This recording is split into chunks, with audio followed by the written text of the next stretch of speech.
అవును కంపల్సరీ.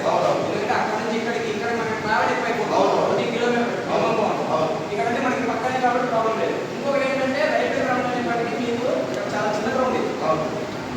బయట కూడా ఇబ్బందులు కలిగే అవకాశం ఉంది. నా ఉద్దేశం అదొకసారి ఆలోచించుకోండి. అంటే ఏమైనా నెట్ ఏమైనా ప్లాన్ చేసుకుంటే బెటర్. అంటే బాల్ బయటకు వచ్చేసి ఎవరైనా అబ్జెక్షన్ చేస్తే కేసు కూడా అయిపోయే అవకాశాలు కూడా ఉంటాయి. అదొకటి చూసుకోండి. నేనైతే ఒక సజెషన్ ఉంటాను, మీరు అన్ని మ్యాచ్లు కూడా అక్కడే అప్పుడే గ్రౌండ్లోనే కండక్ట్ చేస్తే బెటర్. మంచి పాయింట్. టైం కూడా మార్నింగ్ 9 నుంచి ఈవినింగ్ 4 అక్కడ నుంచి మొదలు పెట్టి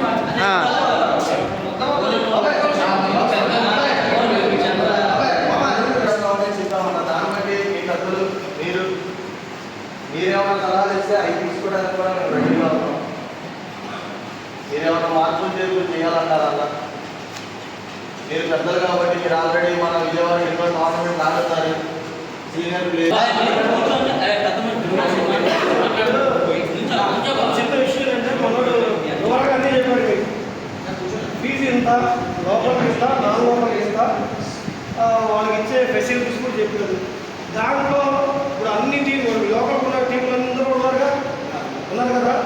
దీంట్లో ఎవరైనా చిన్న చిన్న అభ్యంతరాలు కానీ లేకపోతే మిస్టేక్ జరిగితే మా ఒక్కరి వరకు పోయేది, మన ఊరు వరకు పోయింది. కాబట్టి మన ఊళ్ళో ఆడే ప్రతి టీం కూడా ఆడే టీం అనే అనుకోవాలి.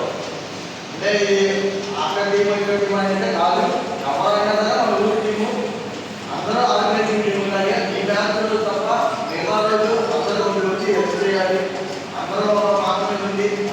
మేమేం చేస్తున్నామో మీకు తెలియాలి. మేము చేసేది చెప్తాము, దాన్ని బట్టి మీరు అది కాదా ఇది వెళ్ళి అందరం వాళ్ళనే అదే సొంత అధికారులు బాబాయ్ అధికారులు మీరు చేయండి అని మీరు సలహాలు ఇస్తారంటే జస్ట్ ఇలా మీటింగ్ పెట్టుకున్నాం. ఇప్పుడు రేపు 27వ తారీఖు నుంచి ఆఫీస్ స్టార్ట్ చేయాలనుకుంటున్నాం.